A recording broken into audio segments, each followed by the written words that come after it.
Hi everyone, this is Sunera from Itsy Bitsy and I'm here to show you how you can make these yummy chocolate truffles using some chocolate molds available at Itsy Bitsy. Now these are the chocolate molds. One box has two sets of molds and each mold sheet can make 15 chocolates at a time. It's all made of silicone and it's really easy to use. Now to make these chocolates, I'm making soft center chocolates. You're going to need some cream and you're going to need some cooking chocolate.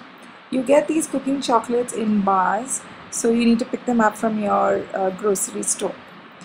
Now the cream, I'm going to measure about half cup of cream and then I'm going to put it in a saucepan and keep it ready for boiling. Then I'm going to move on to my chocolate. This pack of chocolate contains 1 kilo of chocolate and I'm just going to need about 200 grams for my soft centers. Once I've cut the piece off, I just need to chop it up into small tiny pieces so that it's easy to work with, easy to melt and easy to create a ganache with it. It's really quick. As you can see, I've chopped it up really quickly. It's easy to do. If your chocolate has been in the fridge, then it's going to be harder to chop, but mine hasn't. It's freshly bought, so it's really easy to chop. Once it's all chopped and ready, I'm just going to make sure it's in nice manageable pieces, and then I'm going to get a nice little mixing bowl, not too large, and put all my chocolate chops or chocolate chunks inside the bowl. I'm going to quickly wash my hands and return, but once this is done, I'm ready to add the cream, which has been boiling which has just been on the verge of boiling. Okay, when I pour this hot cream inside my bowl of chocolate chunks, what happens is that the warm cream forces the chocolate to melt. And here, as I'm stirring it, you can see the chocolate is melting and changing form from its original solid form to a more liquidy form. But it's not as liquidy as I'd like, so I'm just going to pop it in the microwave for about 30 seconds. And then when I take it out, you can see now it's a smooth ganache. You're just going to need to keep stirring till it's smooth, and once that's done, you're going to want to put it in the fridge and chill for 3 hours or better still overnight. Now my ganache has been chilled. As you can see, it's changed from a liquidy form to a solid form. I'm going to dust some cocoa on my work area.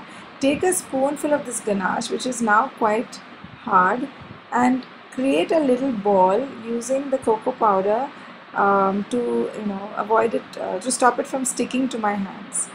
Just take a spoonful, put it in the cocoa powder, and then roll it until it forms a ball. Depending on your chocolate molds, you're going to need the appropriate size ball. My chocolate mold, the Itsy Bitsy molds I'm using are quite small, so I'm going to need really small molds. Just scoop out a little bit, put it in the cocoa and make a ball. Now I've made quite a number of balls, and the rest of my ganache, I'm just going to put it back in the fridge. Now it's time to actually create the chocolate. I've chopped up some more of the cooking chocolate you saw earlier, and I'm just going to put a little bit of it in a bowl, a microwavable bowl. Then I'm going to pop it in the microwave for about 30 seconds. And when I take it out, it looks like it's almost melted, but it's not completely melted. All you got to do is stir it and you'll see it changes from its original hard solid form to quite a smooth liquid, almost like a sauce. You can just, when you lift a spoon, it really comes out like a smooth liquid.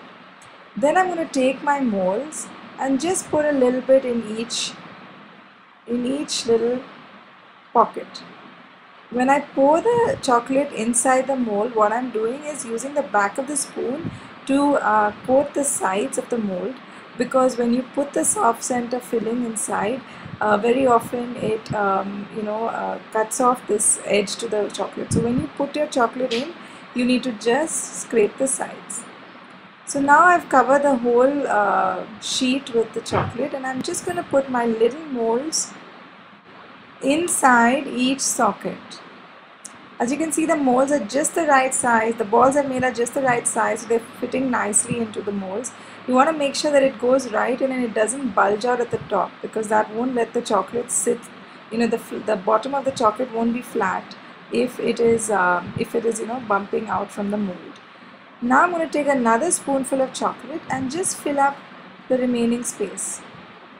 So what we've really done is we've just created a shell of the chocolate, and inside there is a filling. It's pretty straightforward. I'm going to do the rest for all the 15. And once that's done, my chocolate is ready to go into to harden. To do that, you pop it in the freezer for 10 to 15 minutes. That's all you need. Then, using the mold, just peel out each chocolate from the mold. These silicone molds are so pliable and so flexible, it's really easy to do. Just bend it to the side and pull out the chocolate. Doesn't that look fabulous? And here are all my chocolates done and dusted. There's a beautiful design on the top, a bit of a swirl. I love the edges. There's a nice ridge all across the edges. And it was really quick to do. I can't tell you how much this recipe produces because I've never calculated, but it's quite a bit. This one small batch is about 15 chocolates.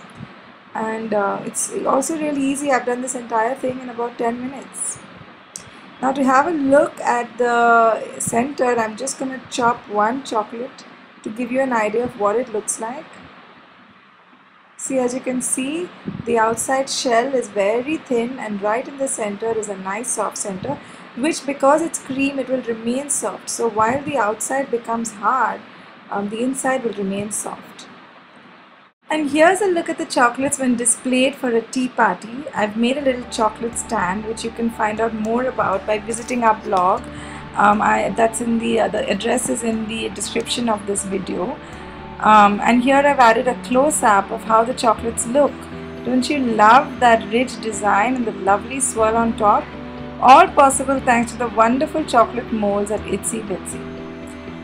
And that wraps up this video. I really hope you found it useful, and stay tuned to many more tutorials from all of us here at Itsy Bitsy. Bye!